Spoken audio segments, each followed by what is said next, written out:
There's a home security specialty shop on the edge of Burnley, one of the areas of Gotham least likely to need the shop services, but people don't always want the things that they need now, do they?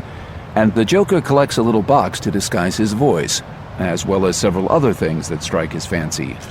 The store is just closing when he walks in, but the Joker could, as they say, sell ice to Eskimos, and even were it not for his irresistible charm,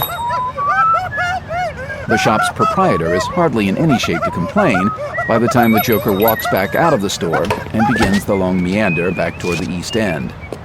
One of the things he loves about Gotham City is the way that at night he can walk just about anywhere and not draw a second glance.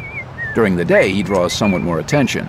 But when the sky over Gotham is sodium arc pink instead of smog-choked taupe, the Joker is just another citizen. Ha! Hardly. But that appears to be what most of the genuine regular citizens think. No one leaps back in alarm, no one reaches for a cell phone or goes dashing into the nearest liquor store to commandeer the payphone from the patient legions of drug dealers and bookies waiting in line. It's almost insulting. Speaking of phone calls, the Joker has one to make. That sooty interloper Enfer has stepped far outside the bounds of villainous propriety, and he's due a comeuppance. One possibility would be to arrange a meeting, since it's obvious that Enfer wants to meet, And who wouldn't want to meet me? and that their failure to connect has angered him. But really, burning novelty shops? It's petulant, the action of an arrested psyche interested purely in attention. Plus, it's insulting. Plus, it's made the Joker deeply furious. He can't remember the last time he was this angry. Even having Batman land on him like a ton of black-clad bricks just when he was on the verge of turning the reservoir into a gelid poisonous mass hadn't made him angry the way this has. But all humor is sublimated anger, isn't it? It goes without saying. So this means it's all just funnier. And I'm just funnier when I'm angry. And Enfer is about to get the laugh riot of his soon-to-be extinguished life. First, though, I'm going to have a little more fun with Batman. There's a payphone that, for as long as the Joker has been in Gotham City, has allowed free outgoing calls. It's at the northern end of the monorail bridge over the Sprang River, tucked away against one of the bridge footings. The phone's origin is a mystery, and its continued existence even more inexplicable. And perhaps this is why the Joker loves it so. Hello, phone. Such a long separation we've endured. But absence makes the transistors grow fonder, does it not? Pray tell, do you contain anything as outdated as a transistor? I'll wager you might. These newer phones with their digital displays and their electronic processors. Phooey. I love you. Your weathered black plastic, your rosary dial, your obsolete technology. Would you like a quarter? I know you don't ask for them, but you don't have to keep secrets from me, and I can spare it. Yes. Yes. I thought so. Very well then, you shall have it. And no, I won't hear of any reciprocation. He drops a quarter into the slot, lifts the handset, and holds the voice-disguising thingamabob against his lower lip. It's all just for fun. There's no way really that anyone who answers this particular line is going to recognize his voice. He is famous for other qualities. Although secretly, the Joker admires his own voice, and never hears enough of it. Hello, Chief! I understand you're having a little trouble with a local hooligan. Someone with a grudge against those who would keep our city safe and uncombusted.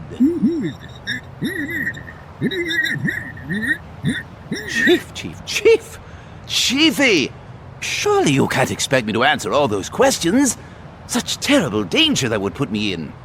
I tell you, though, by the way, I hope you're recording this, since you'll want to run it through all of your favorite methods of analysis before sending it on to others who will need to hear it. Are you? Oh my. That sort of language might be offensive to certain of the parties who will soon need to be in on our little secret. Are you recording this call or not? Oh, never mind, I'm sure you are. Let's get down to brass tacks, then. The heart of the matter, the crux of the problem. In short, let's stop pussyfooting around the bush, shall we? Enfer has a retreat, a safe haven, a homey little nest right here in Gotham City. Would you like to know where? Or is it your preference that he continue his reign of terror? So what do you want from me, huh? I expect you want some money, is that what you want? Of course I don't want anything in return. This is civic duty. I could do no less for our fair city. But you want to act fast, Chiefy? I don't know how long you can count on our little firebug to stay put. There's a charming little bungalow on Grant Street. You'll know it by the front window blinds. For some reason, he always keeps one up and one down. Where can you contact me? Oh, don't be ridiculous. You can't. If you miss this golden opportunity, I probably won't ever contact you again. Probably you have enough time, so consult with your masters and get going, you hear me? Ta-ta. Then he calls Bud and Lou.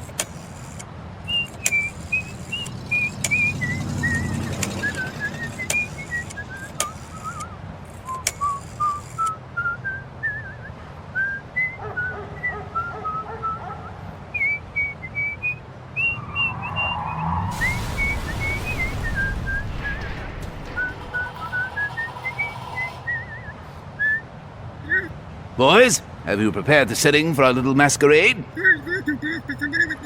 What? What do you mean someone was there? Lulu. Repeat to me the address of the house you're in. Yes, now. Of course I'll wait. Nothing in the world would please me more.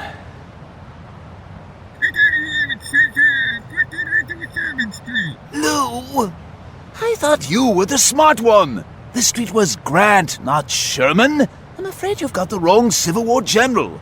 We want the noble drunk, not the leveler of cities. You did what? Well, as much as I'd love to drop by and gussy things up, you're on your own. Make it look like a robbery. And get over to Grant Street. Now! Who knows how long it will take these public servants to do anything? It could be an hour, it could be a week. Maybe you'll run into them on the way. What?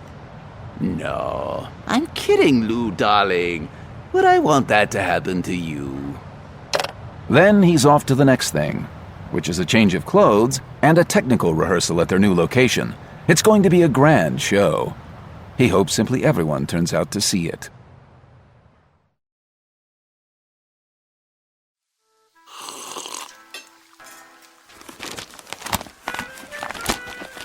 Comedy of Enfer's?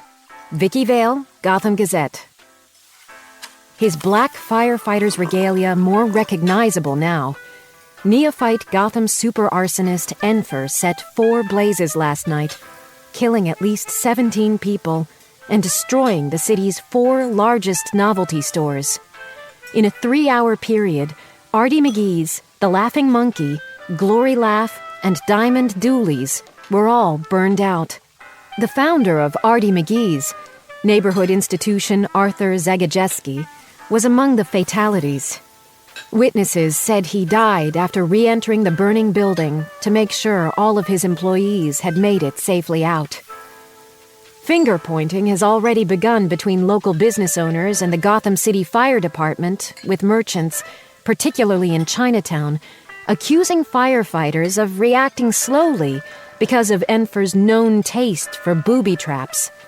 GCFD Chief Coover angrily denied any such failure of nerve, declaring that every member of this department knows that it's a dangerous job.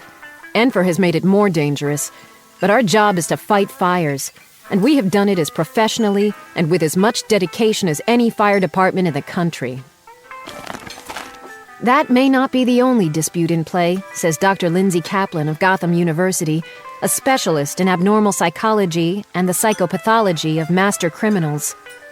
Just as the ha-ha was a fairly clear signal that Enfer either was working with the Joker or wanted Gotham City to believe he was, she said, last night's fires are a shot across the Joker's bow, if you will. Kaplan speculated that this sudden outburst, so unlike Enfer's previous acts of arson, could be read as an indication that relations between Enfer and the Joker have soured, although she qualified that theory by noting that no one is quite sure what sort of relations the two villains had previously. If you made me guess, though, she concluded, I would think that Enfer is trying to erase the Joker's presence in the city by striking at symbolic targets associated with him. August 1st, 10:46 a.m. It was one of his father's favorite proverbs. Lie down with dogs, get up with fleas. This morning, Bruce is feeling as if all the times Thomas Wayne said those words, he was somehow looking ahead to exactly this moment, when his son would walk through Wayne Manor feeling tainted and powerless, and estranged from the man he had once imagined it possible to become. He saved Wally Gilroy, Bruce tells himself, and he didn't kill Marilee St. Pierre. So why does he feel exactly the way polemical yahoos like Dwayne Trask want him to feel? The answer, of course, is that he's still berating himself. First, for not having anticipated that the Joker would be covering himself somehow. Second, for not having a plan in place to surmount whatever obstacle the Joker would present. And third, for speaking civilly to him. For God's sake, he joked about Shakespeare with a murderous lunatic who was about to throw a child off a building. Lie down with dogs, get up with fleas. Is he becoming compromised by prolonged contact with the unhinged? Is this some kind of variant Stockholm syndrome? How long before he's completely curdled by surrounding himself with the worst of humanity? How long before he becomes what much of Gotham City already assumes he is? The isolation gets to him sometimes.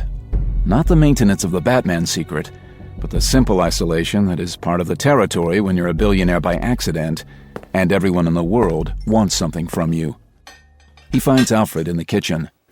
So, tell me about this thing this afternoon. Your presence is requested at the Van Gelder Foundation's Neighborhood Garden Initiative.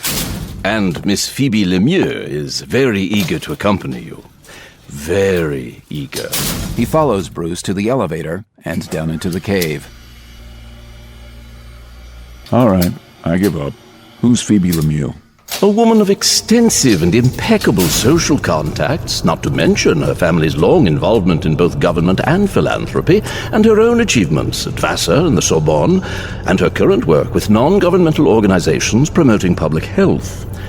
Bruce is mentally cataloging the things he still needs to do in the cave. She sounds like quite a girl. She does indeed. Although I harbor no illusions that any of her sterling credentials interest you. Maybe a gate of some kind back there, Bruce is thinking. So the bats can still get out, but not wandering psychotics. And he really needs a clean room. Sure, they interest me. Obviously.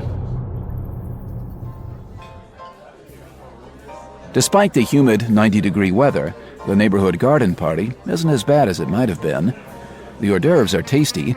Phoebe Lemieux is charming and gorgeous enough that if he hadn't already decided she was going to be the latest victim of Bruce Wayne's legendary fickleness, he would be tempted to ask her on a real date.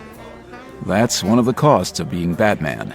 Bruce doesn't like it, and he likes it even less as he gets a little older and starts to realize that at some point the state of being alone acquires enough inertia that it maintains itself permanently.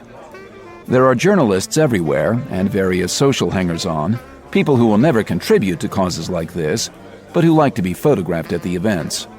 Speaking of dogs and fleas, at some point, the faces of the assembled apostles of neighborhood empowerment undergo a change. They're shocked, saddened, confused, regretful. Bruce listens, but he's distracted and can't piece together the conversation. Something to do with the Gotham City Police Department, it sounds like, which probably means another brutality brouhaha. Just another day of superlative public service in Gotham City. Oh my God. What's that? Phoebe looks up at him, then back in the direction of the conversation she's overhearing. I just heard someone over there say that the police shot Batman today. 20 minutes later, Bruce has pleaded a prior commitment and made a seemingly endless series of hasty goodbyes. Yes, darling. He's sitting in the limousine, Alfred outside the passenger door, waiting for Phoebe to finish her rounds of air kisses and promises to get in touch, while Bruce runs through the different news channels on the television in the back. For America, during a raid on the suspected hideout of the infamous arsonist who calls himself Enfer. Police will not confirm this, but witnesses at the scene say that Batman made his escape down the alley you can see across the top of your screen. Forensics teams are on the scene. 3 Gotham City police officers are confirmed dead, and a 4th is clinging to life as we speak. He didn't kill Marilee St. Pierre, and he didn't kill those cops. He might, though, just might, kill the Joker. There comes a time when all the principles in the world have to yield to the immediate imperative to protect yourself and those you love. Bruce has a feeling that Batman is nearing that point. He will fight it as he was taught to fight it, but for the first time since he put on the cape and cowl, serious doubts gnaw at him. He's heard the arguments before and dismissed them. What good does it do to play by the rules when you're the only one? You can't win that way. Yes, I can, he's always answered before. And if he can't, then he'll lose and still be able to look at himself in the mirror. Someone has to do things right. Someone has to believe in doing what's right and be an example of doing what's right. That's what he's always said before, but the same original question ricochets through his mind right now. And it's no longer so easily dismissed. Things about this event is the possibility that DNA testing of blood samples from the scene may actually solve the long-running mystery of just who this Batman person is. Now, I haven't been able to confirm this, but if Gotham City Police are not taking samples of the blood from the scene, this would be the first murder investigation in the modern history of the city not to include that kind of sampling. Now that will be interesting. Whoever the Joker was before he was the Joker, he might well have left a DNA sample in a database somewhere. If the testing yields any results, everyone in Gotham City is going to think that they've discovered a truth, when in fact, that truth is unknowable. Bruce doesn't even know who Batman is. All the same, the testing, if he can get hold of the results, might go a long way toward helping Batman track down the Joker. Bruce makes a mental note to see who at Wayne Enterprises he needs to contact. The officer who fired on Batman made a positive identification. Gotham police say they have no doubt that Batman was there, that he attacked them, and that they were able to wound him before he got away. A full-scale manhunt is underway as we speak to find Batman and bring him in. It's a little ironic, since it was just a few days ago that Gotham City Police relied on Batman's help to sweep up the dozens of escapees from the ARKHAM Asylum fire. Now it appears that they should have put the cuffs on him, too. What are Gotham police and city officials saying about this? Marilee St. Pierre was one thing, a terrible thing to be sure, but this is killing cops. Is there any sense among city officials and police that they should be somehow giving Batman the benefit of the doubt? None. None whatsoever. Everyone I've talked to says this was bound to happen, that sooner or later, Batman's operating outside the law would come home to roost. And most of them are furious. Furious that they weren't allowed to take action against him sooner. Bullshit. So you must really be a big Batman fan. Bruce hadn't even noticed her getting into the car. I admire the guy, it's true. Even after he ran that woman over? Well, if he really did, that's different. But I have a feeling there's more to the story. Right. Sure. She was probably part of an underworld syndicate. Honestly, Bruce. That isn't what I meant. Bruce has already lost interest in the conversation. Now he won't have to invent an excuse not to see her again. If she's part of the crowd rallying under the banner of Marilee St. Pierre, she won't want anything to do with him anyway. All I'm saying is that nobody's heard Batman's side of the story yet. Ain't that the truth? He's thinking as he says it, in more ways than one.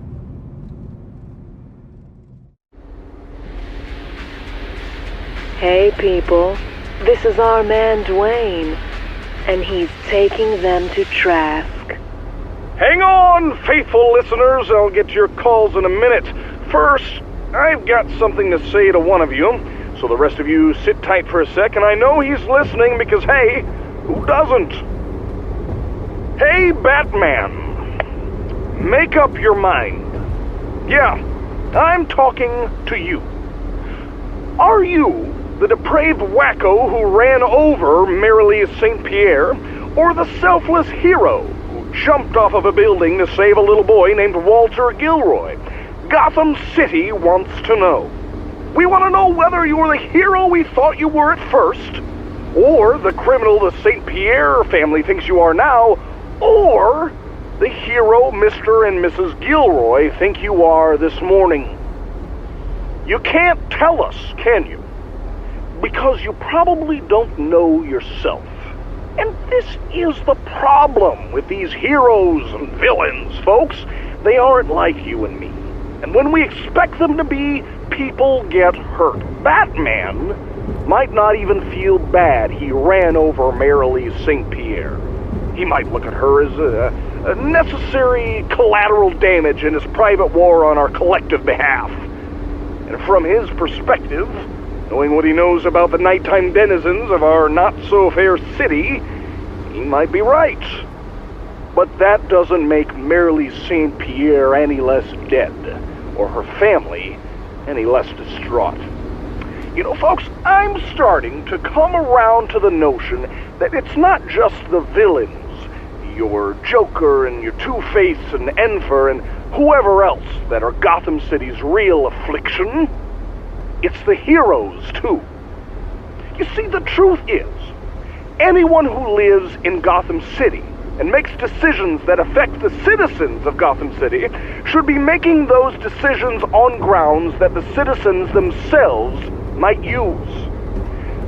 For example, if a cop ran over Marilee St. Pierre trying to catch a bank robber, we'd all be set to lynch him. It wouldn't work, because as we all know, cops in this town have the kind of prosecutorial immunity that you used to have to be Pope to enjoy. But we'd have the impulse, and the reason we'd have the impulse is that we'd feel that the cop should have known better than to endanger an innocent life in an effort to put a crook in jail. We can't be sure that we should hold Batman to that same standard, though. Why not? Because we can't be sure he's human. We can't be sure he thinks like us, understands the world like us, has feelings like we do. So what does it all mean? What am I saying? I'm saying I want all of them gone. The costumed villains, the super brainiac maniacs, the mysterious heroes who fly by night. All of them gone. Gotham City for its ordinary human citizens. We can solve our own problems. We don't always, but we can. We're capable of it. And we never will as long as we have them around to do it for us. So, hey, Batman, forget what I said about making up your mind. Why don't you just do us all a favor and disappear? Larry is on line 1. Larry, go ahead. August 1st, 7:48 p.m. There's a half moon low over the ocean, and high cirrus clouds just losing their last tinge of sunset pink. In a more affluent neighborhood, or in a city with functioning public services, streetlights should be coming on. Here, only one is struggling to life down the block, and it's too feeble and far away to make any difference. Gordon sits in the unmarked van across the street from the house. It's a brick bungalow with 2 curtained windows facing the street, probably 2 bedrooms and a partial basement, with a small porch on the front, covered by an aluminum awning. There's a bird feeder, some empty flower pots, a lone beer can on the stairs of the porch. A driveway on the side leads to a garage that doesn't look anywhere near big enough to shelter a car. Gordon's got a strange itch in the back of his mind, the veteran cop's natural cynicism about the anonymous tipster. Sometimes they pay off. More often, their purported tips turn out to be grandiose fantasies or outright lies told in the interest of some petty personal vendetta. He doesn't like the way this one feels, and he particularly doesn't like the way Coover brought it to him so soon after their previous conversation. Police work is never that cut and dried. It seems airtight, though, starting with the description of the window blinds. The van carries a portable chemistry lab, complete with sampling apparatus, and through sniffing the local air, it's found both flame-retardant chemicals and common accelerants in concentrations wildly above normal, in a plume extending downwind from the address the tipster gave. The SWAT boys are coming in the back. There are snipers pretending to nap in cars at both ends of the block, and a van of uniforms in riot gear waits around the corner. In the lab van, Gordon sits in the passenger seat. The driver, 2 techs, and 2 uniforms, Vasquez and Tyler, both men he trusts, wait in the cargo area. Status, team leader. 60 seconds. Ready north. Ready south. Say when. SWAT, update when you're in place. We're there. You guys good to go? Say when, Captain. Gordon draws his gun, checks the load, and shrugs into a vest. Okay. When? Police! Police! The SWAT team members spread through the house as the riot van squeals around the corner and disgorges its cargo. Uniforms take up positions behind parked cars. He's crouched behind an ancient Buick sitting on flat tires in front of the house. Flashbang grenades go off, lighting the windows with a flat white glare. SWAT, talk to me. Bad tip, Captain. We've cleared the place. There's nobody here. What do you see in the way of chemicals? Any drums, boxes, processing stuff? Hell, I don't know. Nobody's lived here in forever, you can tell that. There's crap everywhere. Some of it might be chemicals. Okay, I'm gonna bring in the techs and see what we got. Roger that, Captain. We'll open up the front door. Gordon stands up from behind the Buick and looks over his shoulder. The two techs were listening on the intercom and are already out the back door with cases of lab equipment. Let's get a line all around the place. Close the street, too. Anyone comes by, doesn't matter if they live here or not, ask them who they are and send them around the block. They work smoothly. Gordon has picked this team because he trusts them. Because they stand out from the disaffected and cynical GCPD like pearls in a gumball machine. In 2 minutes, the techs are inside, the uniforms have strung a provisional line, and the scene is as secure as it can get with more than a dozen people, however professional, stomping all over it. Gordon walks up the sidewalk, routinely scanning the cracks for any little thing, cigarette butt, ticket stub, anything that might be useful. He gets lost doing this. Sometimes he thinks he could spend his life looking for tiny bits of significance, scattered across a background of Gotham City concrete. And that's when everything goes wrong. Freeze! Look at He's just looking up when the somersaulting body of one of the SWAT guys hurtles through the window and crashes down into a stringy hydrangea bush in front of the porch. Floodlights from the department vehicle snap on and find the front of the house, catching a shadow just disappearing from the window. The snipers have night vision equipment. Why didn't they fire, Gordon wonders. But he doesn't have time to think about it any further, because the front door splinters off its hinges, and another SWAT cop lands flat on his back on the porch before skidding and flopping down the stairs. Whoever's in there, come out with your hands up! Another black-clad body comes to rest on the windowsill. One of the uniforms on the street opens up, putting holes through the front door. Hold your fire! Who knows how many of the SWAT guys and techs are still in there? And Batman comes out of the house with the limp body of a fourth SWAT cop held up in front of him. Lay him down, slow, and step away! Gordon takes a step closer and assumes a firing position. Do it, Batman! Batman never speaks. He holds up one arm as if displaying the toothy flaps on the gloves, and then he slashes the flaps across the cop's face. Automatically, Gordon's mind narrows itself to a single, near-instantaneous calculation. Can he hit him without hitting the cop? He can. He's practiced enough, God knows. He's dropped terrorists and kidnappers and hostage-takers of every description, mostly in simulations, but more than once in real life. His finger tightens on the trigger. Where are the goddamn snipers? Batman lets the bleeding cop fall. He's smiling, and a great pain of betrayal washes through Gordon. He bites down on it. Hands up! Last warning! Batman puts his hands up. Gordon notices that one of them holds a small silver device. Casually, Batman flips it over his shoulder. A hungry glow appears from just inside the living room. There are still cops in there, and all Gordon has ever known about right and wrong collides inside his mind. You were the last thing I could believe in, he thinks. Even when I couldn't believe in myself, there was you. And now this. Two of the slugs hit the cape, billowing it out as if a sudden wind has come up. One strikes sparks from the utility belt. One sends a spray of blood arcing away from Batman's right side. Spun off balance, Batman windmills backward. Gordon fires again and misses. He misses again as Batman gets his feet under him and vaults over the porch railing onto the driveway that runs alongside the house. By the time Gordon gets around the corner, Batman is vanishing past the garage into the alley behind the house. Damn. There's no catching him now, and Gordon doesn't think he hit him bad enough to slow him down for long. It's uncharacteristically bad shooting on his part, but Gordon doesn't want to look too closely at why that might be so. Dark, moving target, surprise. Still, he should have done better. He has done better in every range exercise and simulation GCPD has to offer. Department policy is that when you shoot to kill. Gordon did. The one that hit the belt was an inch off, and the one that got him, maybe 6 inches from lethal.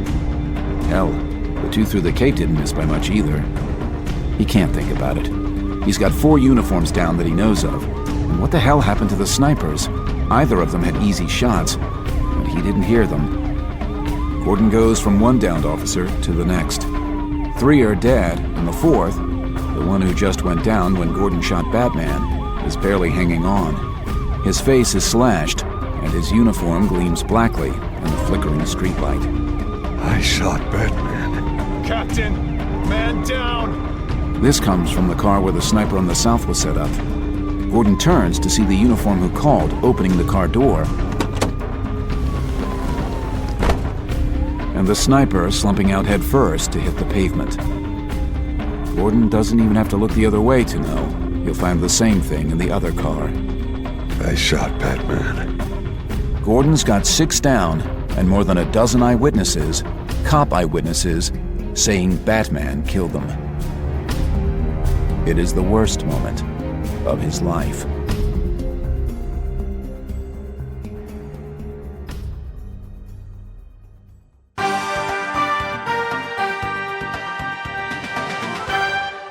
The North Side neighborhood, reeling from the shock of last night's Grant Street firefight that claimed the lives of at least 6 police officers, suffered another blow yesterday when a Sherman Street family was found murdered. Bradford Shanley, his wife Ara Lynn, and their 3 children, Trevor, Veronica, and Stacy, were discovered late yesterday evening when a neighbor went to their house after hearing the family dog barking for several hours. Police at the scene were heard speculating that robbery was the motive for the slayings, but GCPD spokeswoman Erin McNamara said the department would have no official comment until information from the processing of the scene was complete. At this time, we can confirm that the 5 members of the Shanley family were found dead and that we suspect foul play. Speculation as to motive is premature and irresponsible at this point. Rampant speculation has nonetheless proliferated regarding possible involvement by Batman, who is accused of setting up the Grant Street ambush and who in recent days has killed a number of pedestrians and motorists on downtown streets. McNamara refused to address the possibility that Batman was involved in the murders. When we have a suspect and can comment on this case without compromising the investigation, we will. Neighborhood activists, however, were quick to denounce this latest evidence of what appears to be Batman turning against the city he was previously believed to be protecting. The police tip line set up to field calls regarding the Batmobile has been swamped with calls, and McNamara said the department was pursuing a significant number of leads. August 1st, 8:38 p.m.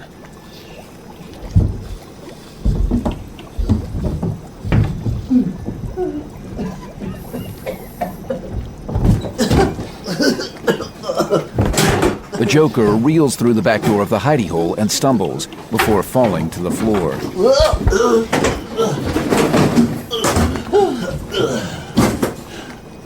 His head is buzzing, and if he were the sort of man who worried about things, he'd be a little worried that his feet feel like they belong to someone else. Also, that his mouth is dry, and there's a strange blurring in his peripheral vision. This getting shot is for the birds. There's a lot of blood making the inside of the batsuit sticky. And the Joker cackles himself nearly to unconsciousness, imagining taking the suit to a dry cleaner's. Then he shakes his head and struggles to his feet. Boys! A little help here! Bud and Lou appear from upstairs, where they've been doing God knows what. Oh, say, boss, you don't look so good. That's for sure. I like the Batman getup, though. I meant to tell you that before. I mean, it's not so good now with the holes in it and everything, but it's still good. Where'd you get it anyway? Long story. Tell you later. Right now, I need you to go find Doc Fleming. You remember where his office is? Sure do. Carmine uses them all the time. The Joker files this away under the heading, One More Thing That Changed When I Went to Arkham. Subheading, that I'm going to change back immediately, if not sooner. Fine, boys. Then go. If he's not at his office, find out where he is and bring him here now. Are we on the same page? Fabulous. Go! They go, and the Joker finds his way to a ratty yellow couch in what was once the break room, adjacent to the shop floor. Apart from suffering blood loss and structural damage to the right side of his torso, he's peevish about the way that all this medical treatment and so forth is going to affect the timing of his next big gag. I ain't got time to bleed.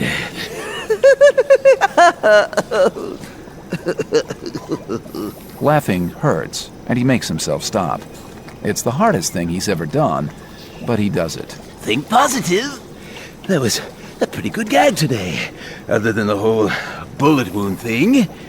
Fine punchlines delivered to a number of Gotham City's finest, and a very fine one delivered to the Caped Crusader himself. Oh, what a state he must be in. What a lucky ducky I am.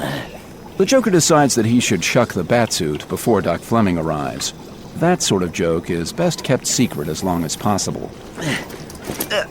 While he wrestles out of the suit, the Joker considers that it's been a pretty good week. He's not only turned Batman into a Gotham bad guy, but he's given the poor Dark Knight a friendly witness who is perfectly unreliable by virtue of being 7 years old. And by saving poor catatonic Kathy, he's planted a little seed of uncertainty in the public mind about the proclivities of that big bad boogeyman, the Joker. He would burst into song if he wasn't bleeding so much. He's a remarkably resilient person, if he does say so himself, but he's never been shot before. Bullets take it right out of you. Literally and figuratively. Looking on the bright side, he speculates that he would quite likely be in much worse shape had he not undergone his remarkable transmogrification at Monarch. This is a pleasant thought, and he indulges it for a while, letting himself drift until he is prodded back into awareness by the indelicate attentions of Doc Fleming. Unhand me! Settle down, Joker. Doc Fleming is tapping a syringe. And what might that be? Leave it to the professionals. This strikes the Joker as highly comical, given Doc Fleming's entanglements with the State Medical Board. Ow! The syringe is already in his arm, though, and laughing becomes much more difficult. For a raconteur such as himself, sedation is deeply embarrassing. Doc Fleming is digging at him, or more precisely in him, and after a protracted period of invading the Joker's rib cage, he holds up a flattened piece of metal. Looks like it skidded around along the back of your ribs for a while. Found it right up against the spine. You could see it under the skin back there. You're one lucky Joker. Just what I was saying before you got here. And nothing's broken, really, although there's a chip on the fourth rib where the bullet went in. I can't find it without doing a lot more exploration. You want me to? Oh, heavens, no. Well, then I'll stitch you up and be on my way. Capital. And then the Joker's nodding off to the soothing rhythm of stitch and pull, stitch and pull. He wakes up to silence and the feeling that if he does not immediately eat an entire steer, he will have to resort to cannibalism. Also, and paradoxically, he feels much stronger than before, no doubt as a result of having his structural integrity restored. Ho-ho! What a resilient creature is man, or whatever variant on man I might be. Boys, I hunger! Us too, boss. Then let's eat. Go forth. Procure takeout. Make sure you get far too much. The boys embark on their errand, and the Joker sits up. He pokes at the hole in his side, and is delighted to find that it doesn't hurt much. Thank you, Monarch Playing Card Holding Lagoon. Such a delightful chemical soup, so unexpectedly strengthening and transformative. He dresses and feels stronger yet once he is presentable again. But an army, as the saying has it, travels on its stomach, and he won't be fully up to speed until he is nourished again. While he waits, the Joker considers how best to finish off the Grand Batman imposter gag. Various possibilities have occurred to him. Assassination of a prominent city official. Too ambivalent. Much of Gotham City would rejoice at the demise of any bureaucrat I might select. A broad assault on the public health, in the vein of the oh-so-nearly completed Reservoir Caper. Attractive, but not exactly Batman's idiom. Which would be fine, except that the final act should incorporate some particular bat quality. Permanent replacement of the real Batman. Also attractive, but tricky. Part of the fun of being me is having Batman around. But what a disappointment it would be if in the act of finalizing this wonderful joke, I also disposed of my raison d'etre. Ooh. The French phrase, so apt and concise, also puts Enfer front and center in the Joker's mind. I'll just bet that there's a way to accomplish all my primary goals. Disposal of the firebug, torment of Batman, aggrandization of self. Inspiration strikes! What if Batman was killed today? Or was it yesterday? The Joker has no clear idea of how long he was in Happy Sedative Land. What if evidence of his body could be displayed, making any appearance by the genuine article appear false? Egad! You clever, clever boy. He considers a number of possibilities, and before Bud and Lou have returned... We're back, boys! Staggering under the weight of enough food to feed a battalion of giants, a plan has taken shape in the Joker's mind. They've also brought copies of the Globe and the Gazette, which the Joker peruses while he eats, taking particular note of a particular lead from inside Arkham Asylum. Boys, I have a plan. But first, there's a little housekeeping to take care of. List of liberated loonies leaked. Vicky Vale, special to the Gazette. Yes, you are special, Vicky, dear. An anonymous source within the secretive bureaucracy of Arkham Asylum has leaked an internal memo that includes a list of currently missing inmates. Headlining the list, as most Gotham City residents had expected, is the clown prince of crime himself, the Joker. Ta-da! There are 21 other names of lesser criminals and ordinary mental defectives. The list in full is reproduced at right.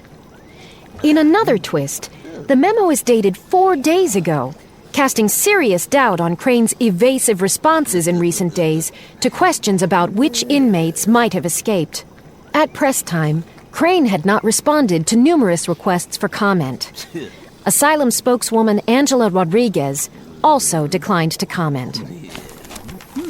Gotham City Police Department spokeswoman Erin McNamara declined to comment on the possibility that Crane could be held civilly or criminally liable for failure to release the list in a timely fashion. We will be looking into the situation, she said. But our primary focus at this time is capturing the Joker, as well as Enfer and the other escaped inmates. Ben Ridley, city council candidate for the Trigate neighborhood, Look at him. The face only a mother can love. Blasted this revelation as the latest in a series of unconscionable failures on Dr. Crane's part to keep the citizens of this neighborhood and Gotham City as a whole safe and informed. Ridley called for Crane's resignation and for a full audit of Crane's term as Arkham director. Such an audit would have to be authorized by the mayor's office, and neither Mayor Hill nor his staff responded to requests for comment.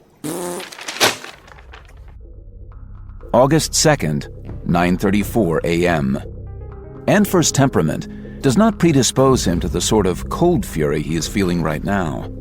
He's usually hot through and through, more prone to violent rages and impulsive actions that at times he later regrets. This feeling, this almost inert, absolute zero rage, is new to him. He kind of likes it. The shipment has arrived, but he is currently taking no pleasure from it.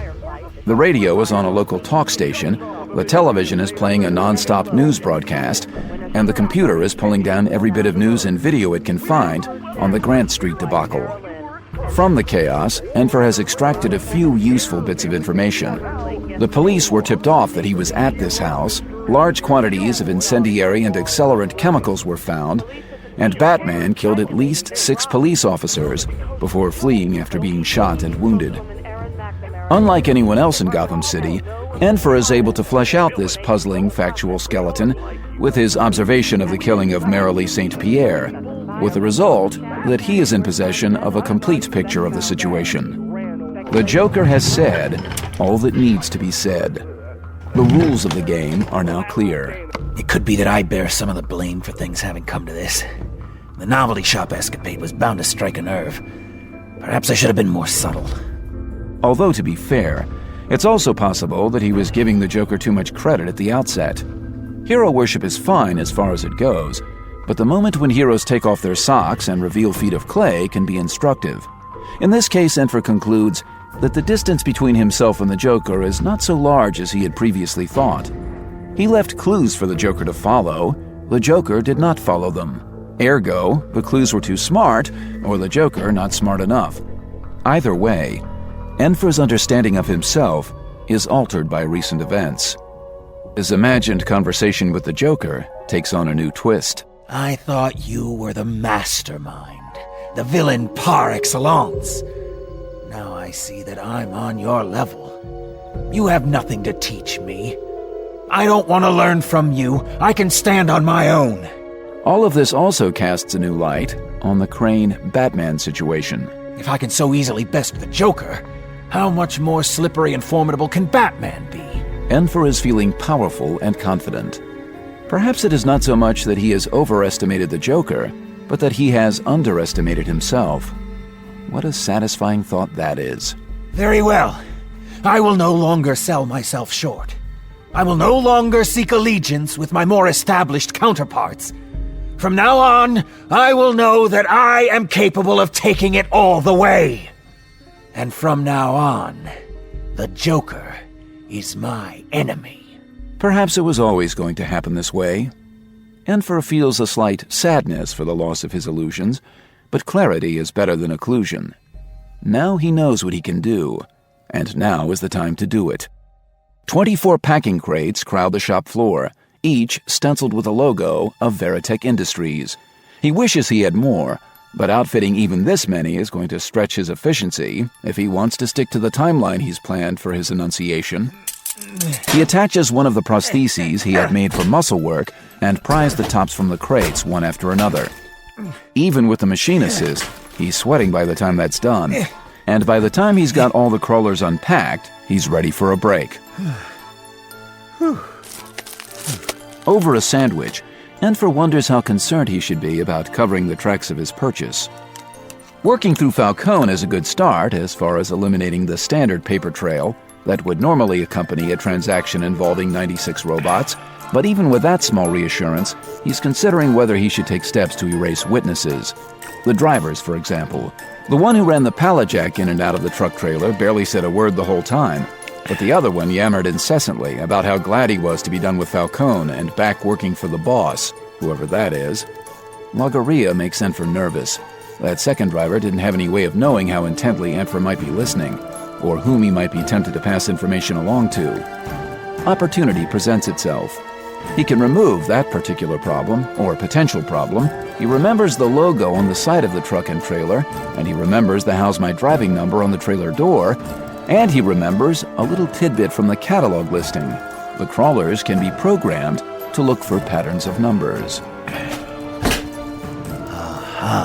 Enfer tears open the smaller box containing one of the crawlers. For a moment, he's overcome by the pure pleasure of technology. It's a beautiful thing, this Veritech crawler. 8 stainless steel legs fold around a torso command module about the size of an obese beagle, on the underside of which is a small cargo space and a series of hooks for the attachment of peripherals. The whole apparatus weighs in at a little more than 200 pounds, and it has a battery life of more than 8 hours. Thank you, Dr. Crane. This is almost enough for me to forgive you. Almost. With 96 of these critters, he can do anything, or at least get anything started. With one, he can take care of the driver problem. It won't be as much fun as a fire, but the weather forecast is calling for rain, so he'll have to sublimate that urge for a day or two. He installs the control software and boots up Crawler 1.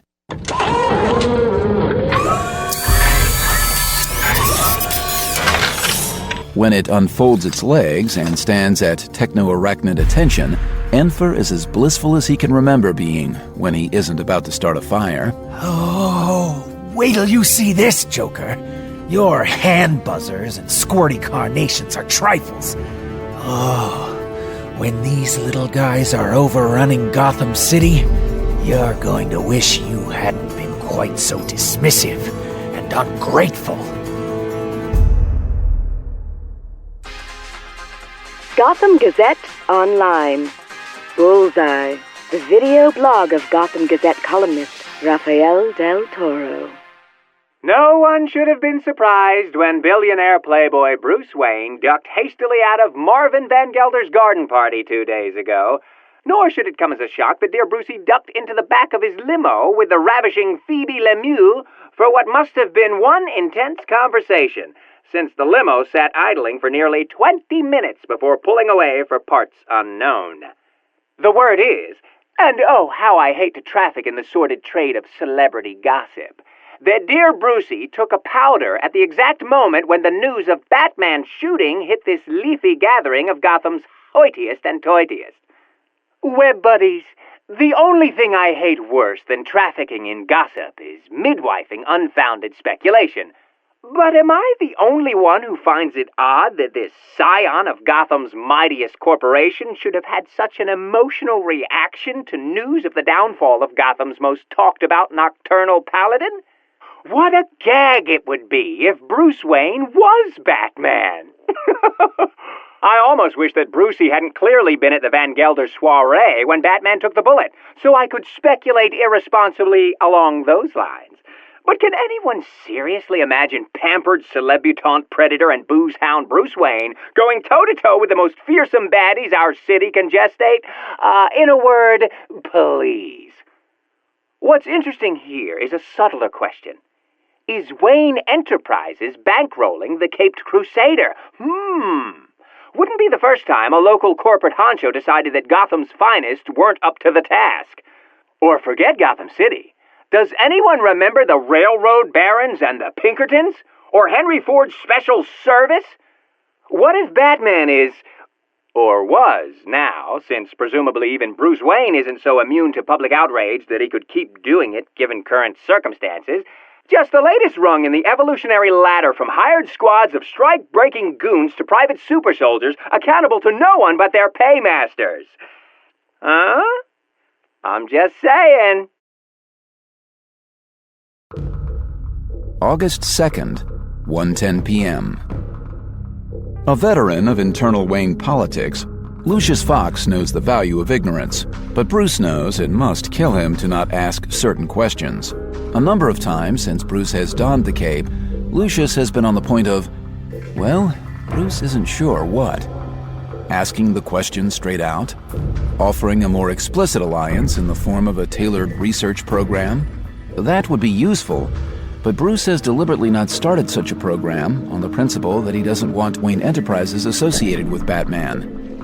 It sure would be nice to put his money to work more directly, though, instead of coming into Lucius's subterranean fiefdom every so often and cherry-picking what might be of use. Bruce has cleared the pure research wing of Wayne Enterprises for the afternoon, sending everyone except Lucius Fox home on the pretext of an executive session on security and industrial espionage, and they now have the place to themselves. Lucius has been talking about some of his new lines of research, eyeballing Bruce for cues about whether this is something they should pursue further or take in a particular direction. Bruce nods in a half-hearted chief executive kind of way, absorbing Lucius's introductions to innovations in wireless security, miniaturization, and related technologies. He doesn't care about any of it, because none of it looks like it will help him today with his Joker problem, and right now he doesn't have the luxury of thinking long-term. What about this? Bruce indicates a small black something or other that looks vaguely like a hand giving a thumbs up. Sensor. We're exploring safety applications, security uses, all kinds of different avenues. What it does is, you program it to react to particular compounds. Let's say you're in a petroleum refinery, and you want to know if there's a leak of bad gas. You set it to look for particular sulfur compounds, and if it finds them, it sends out an alert to a central monitoring station. Bruce picks the sensor up. It weighs about the same as a full mug of coffee. Is this the only one? Well, there are several, but they're not exactly the same. We're still nailing down some design tweaks. Can you get me, say, 100 of these in the next couple of days? Well, I don't know. We've got the molds, and I believe we might be able to make that work. Excellent. What's the new thing in body armor? Oh, and by the way, that car I took home, you said there was another prototype of that model, right? But we never used it? I might have said that. Okay. How about you drop that off at the house this afternoon? Can do. They're walking toward the firing range at the far end of the research wing. When they get there, Lucius picks up from a table what looks like a sweatshirt and hangs it from a pair of clips attached to a motorized track in the ceiling. Sorry, we don't have any silhouettes of Rafael del Toro. He flips a switch to send the shirt down to the far end of the range, maybe 30 yards away. Bruce watches the shirt sway. It moves like some kind of fleece. When he looks back at Lucius, it's just in time to see him raise a pistol. At the first shot, Bruce turns back to the shirt. It kicks off to one side, and then snaps stiff before more shots arrive. The second shot kicks the shirt right up to smack into the ceiling. The third shot misses. I sure wish you'd give me a chance to cover my ears.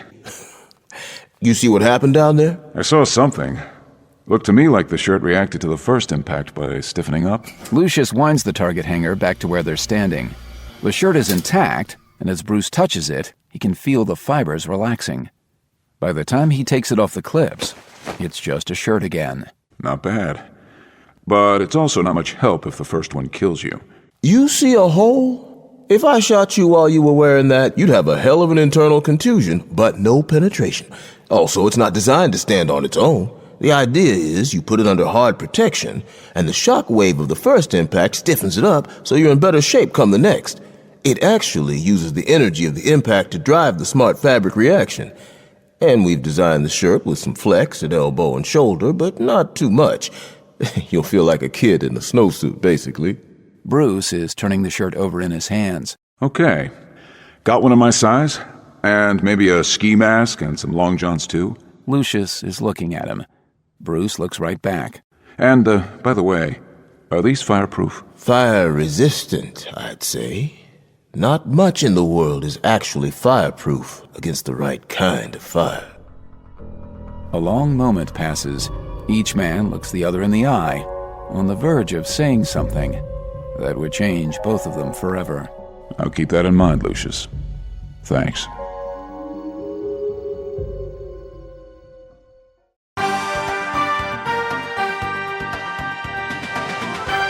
WGCB News has learned that DNA testing on the blood of Batman, wounded in a firefight with Gotham City Police 2 days ago, has returned results that are, in the words of the report, characterized by markers not commonly found in the human genome. Sources in the Gotham City Biotechnology Lab tasked with analyzing blood samples left behind by a wounded Batman after the Grant Street shootout in which 6 police officers died have confirmed that the DNA in the samples bears markers that sharply differentiate these samples from the normal human genetic code. Calls to the GCPD were not returned, but the department issued a strongly worded statement criticizing the leak of the results. WGCB did speak with Gotham University bioethics professor Molly Chansey. If confirmed, these results will cause a new kind of uncertainty about the actions of figures such as Batman. Whatever the truth of recent accusations against Batman, he's already an outsider. And if people start to believe he's somehow different from ordinary humans, that's going to make it even more difficult for citizens to trust him. Things like Joker juice or Enfer's incendiary devices confirm our stereotype of the Gotham City villain as a sort of overachieving sociopathic hobbyist. If it becomes clear that the case is somewhat different, that at least part of these villains' power comes from the fact that they're physically or mentally different, we're going to have to consider a whole new way of thinking about them. Embattled ARKHAM Asylum director Jonathan Crane agrees, but denies any connection between the leak of the DNA results and the recent leak of internal memos from his office, which some commentators have suggested could be part of a deliberate attempt to smear Batman and direct attention away from Crane's own problems. The criminal mastermind, or archvillain, typically suffers from a complex of psychological problems having to do with differences, both perceived and real, from the run of the human mill. My entire focus right now is on getting ARKHAM Asylum running again so we can begin serving the people of this city who need our help. Officials refused to comment on the leak and said they were still in the process of preparing their report. Documents obtained by WGCB, however, include a full draft report in which a number of differences between the samples and standard groups of human genetic markers are enumerated. Among these are DNA strings related to physical strength, eyesight, and immune system response. How these differences might be manifested in the subject, more specifically in the man who calls himself Batman, is uncertain. August 2nd, 4:06 p.m. Of all the times for the department to start paying attention to rules like paid leave after a shooting. Jim Gordon has been sitting around the house feeling trapped, and at the same time joyful at the extra hours he's getting to spend with James Jr. His boy is a monkey, climbing everything in the house that offers the slightest hand or foothold, except, unlike a monkey, Jr. tends to fall a lot, with the result that whenever Gordon takes him to the grocery store, every woman they pass eyes him with deep suspicion. At first it worried him, but now he's been a dad for long enough that he just accepts this as part of the game. 2-year-old boys are constantly testing the strength of their skulls, and the fathers of those boys are constantly getting sidelong glances from women in grocery stores. Such is the way of the world. It is also perhaps the way of the world to be on paid leave and thus unable to act, investigate, prevent departmental malfeasance, and so forth, while Batman is killing the Arkham employee suspected of leaking the list of escapees. Gordon has agonized over whether he should contact Batman. He's still got that address taped inside his desk, and he could wander over to one of the student cafes and... what? Ask for an explanation? Hey, goddammit, people believed in you. I believed in you. Even after Marilee St. Pierre, right up until the moment I saw you on that front porch, I believed in you. Which would solve exactly nothing. Still, he wants to do it, because Gordon deep down inside is an incurable romantic, if not an optimist. He doesn't always believe that people will do what's right, but he always believes that they can. And he's always just a little hurt when they don't live up to the same standard he sets for himself. If that's self-serving, so be it. That's the way he feels. And the way he feels about Batman is simply this. He wants to hear an excuse he can believe. On top of that, the DNA test leak splashing itself all over the globe today is going to demonize Batman even more. Gotham City, Gordon is coming to realize, doesn't like ambiguity. The city seems to tolerate incompetence, corruption, and downright evil, but when it comes to uncertainty, hardened and cynical Gothamites start acting like a condo association dealing with a pink flamingo in someone's yard. Batman was always an ambiguous figure, operating outside the rules to maintain the rules, and now that he's done the things he's apparently done, the city is like a Star Trek computer imploding after one of James T. Kirk's logic puzzles. If Batman isn't human, the ambiguity deepens. The cop in him thinks it's just a testing anomaly being blown out of proportion to sell papers to the credulous and gullible. But at the same time, he sympathizes with the impulse to believe, or at least to know what to believe in. As if all of that weren't enough, there's the news that's just now coming out over the cop bans, which Gordon pirates at home, thanks to a little technical device from persons who shall remain anonymous. A certain Angela Rodriguez, until recently employed as Jonathan Crane's spokeswoman and assistant, was just hours ago found in her home with her throat cut by a bat-shaped piece of steel. Gordon doesn't even want to think about which way and how far the papers are going to run with that, and it doesn't take a genius to see that the murder will be seen as retaliation for the leak of ARKHAM memos. Angela Rodriguez will be deemed guilty of the leak, whether she did it or not, simply because she's dead and can't defend herself anymore. It's all too much to fight. Marilee St. Pierre, Grant Street, Angela Rodriguez. Evidence is evidence. 50 or more eyewitnesses saw Batman's car mow down a woman walking her dog. 20 cops saw Batman torch the Grant Street house and kill at least 4 uniforms.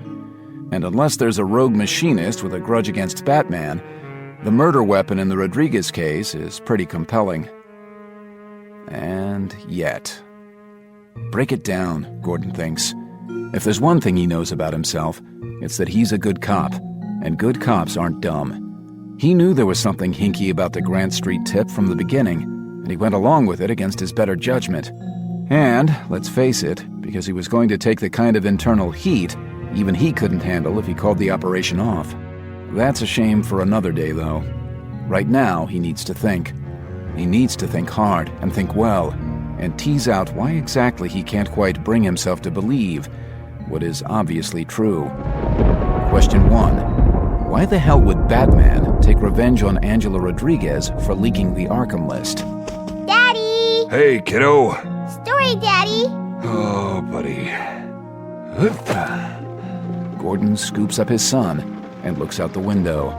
Rain begins to fall as his brain divides itself into the part that's parenting a child and the part that still and will always be digging deeper into the strange puzzle that is Batman.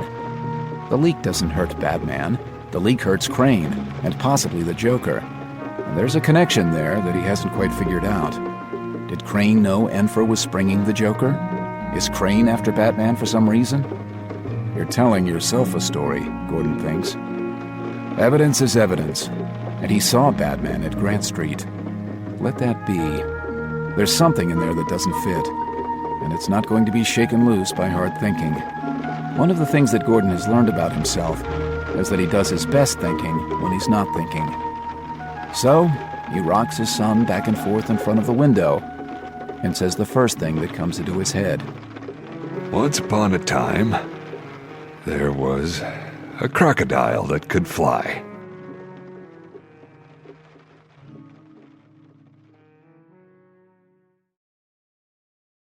August 2nd, 7:19 p.m.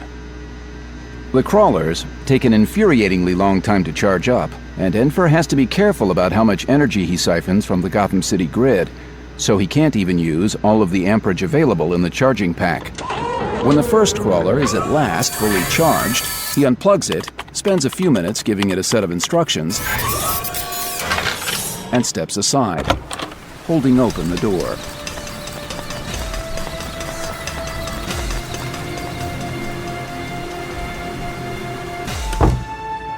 One of the things Enfer didn't know about the crawlers is that they pipe their video input back to the server that controls them. This won't be so important when he's unleashing dozens of them at a time, since he won't be able to pay attention to that many different streams at once, but right now it's extremely useful.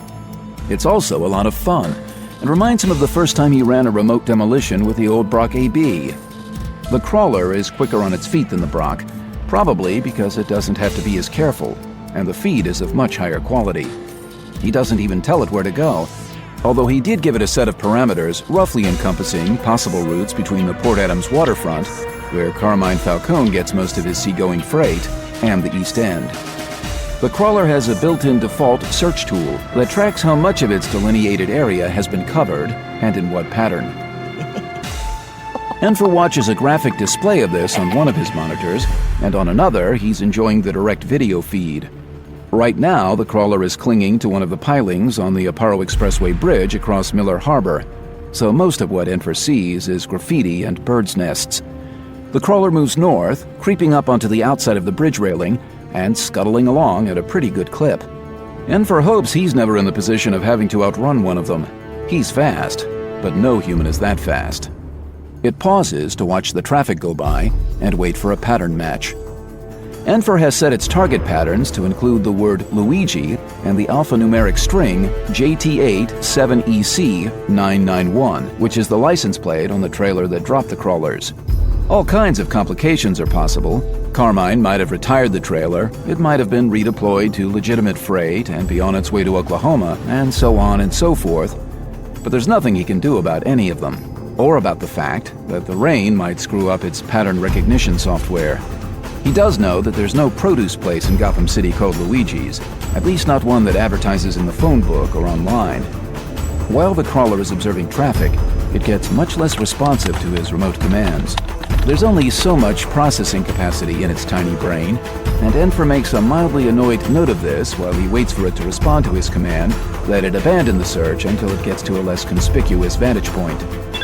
Then, it flashes a message. Pattern match. Yowza! When he claps his hands, it sends a little puff of smoke spiraling up into the air over his bank of computers. An image capture appears on one of his monitors. There's the truck, heading north over the bridge. It leaps into action and scuttles along the guardrail to the other end of the bridge, and then along the shoulder, all the way across the Upper East Side to the Sprang Bridge, where it catches up. The truck is waiting on the off-ramp to an access road that cuts around to feed into Dillon Avenue. Enfer orders the crawler to skulk under the trailer and hang on until the truck gets to its destination. For the next 20 minutes or so, his view consists of a wet, rusty undercarriage and periodic survey sweeps of slices of cars visible between the trailer floor and the street. He notes that a large number of Gotham City taxicabs are riding on underinflated tires. Just when he's getting bored, the truck slows down and stops to back around the corner of the building and up to a dock. Parking? Or making a delivery? Either way, he's interested to see who's on the other side of the door. If it's Carmine, then he can have some fun with the crawler and cover his tracks. As it turns out, what's on the other side of the door isn't Carmine Falcone.